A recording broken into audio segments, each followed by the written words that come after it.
Hello, my friends. My name is Justin, and I am an author. No, you won't be able to find any of my stories in libraries or bookstores because they haven't been published in books yet. But still, I wrote them. They're my stories, and that makes me an author. And guess what? You're an author too. Together, we learned how to write one-sentence and two-sentence stories. So guess what's next? Now, my fellow authors, I will be teaching you how to write a three-sentence story.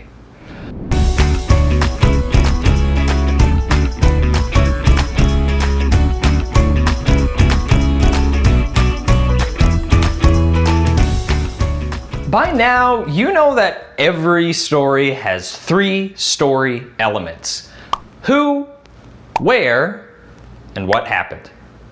But you know what else all good stories have? They have three parts: a beginning, a middle, and an end. That seems like a lot of stuff to remember just for one story, but it's really not that much. Every story that you've read has a who, a where, and a what happened. And they've also had a beginning, middle, and an end. Take a look at this drawing of my friend Rory. Rory really likes sandwiches. As a matter of fact, this sandwich is one that he made in his kitchen. If I want to write a story about this picture, I can begin with a sentence that tells who and where. Rory went to the kitchen. Then my second sentence could tell what happened. He made a sandwich. So really, those two sentences give me a beginning and a middle. But what about an end? What do you think happened next? That's right, he ate the sandwich.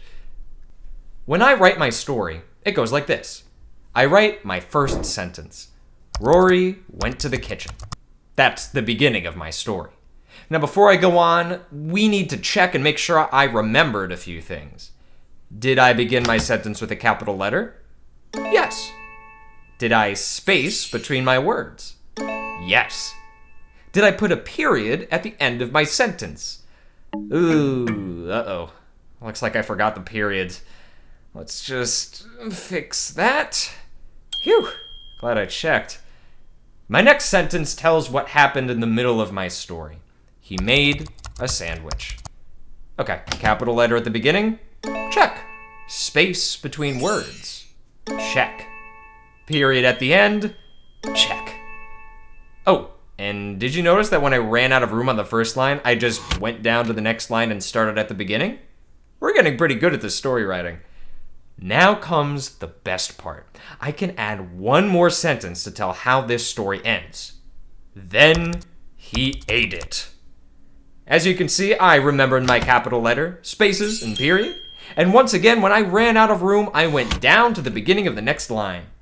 And now, my three-sentence story is complete. Making stories is so much fun.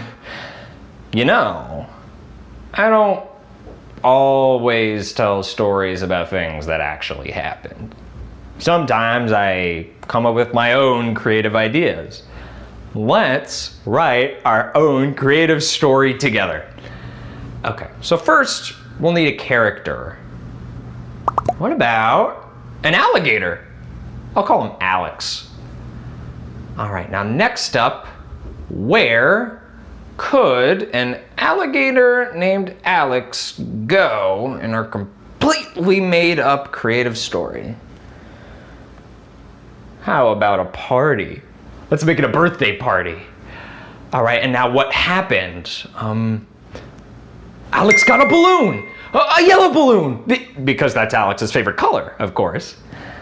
All right, now all we need is our third sentence, our ending.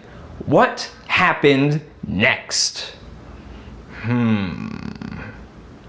You know, not every story ends with the next thing that happened. Sometimes they end with a feeling. So how do you think Alex felt when he got a balloon that was his favorite color? Yeah, me too. I think he was happy. Okay, so here's what our creative story looks like when we write the sentences. The first sentence says, Alex the alligator went to a birthday party. That's the beginning of my story, and it tells who and where. Whew, that was a long sentence. Did you notice that I already ran out of room and had to go down to the next line? Okay, my next sentence tells what happened, and it looks like this. He got a yellow balloon. Notice that I made a space after the period of my first sentence, and then I started my second sentence. And when I ran out of room, I just moved to the next line. And now we come to the third sentence, the big finish. What happened at the end of the story? We decided to end with a feeling, so here it is. Alex was happy. Yeah, I like the way that story ended. My fellow authors, you too can now write a 3-sentence story just by writing a who, a where, a what happened, and what happened next. And that can be either a new thing that happened or a feeling. And remember, when you're writing your sentences, to use your sentence skills like capital letters, spaces between words, periods at the end of sentences, and if you ever run out of space on a line, you know what to do. And finally, whether you're writing about something real or your own made-up creative story, remember to always be clever. Hey!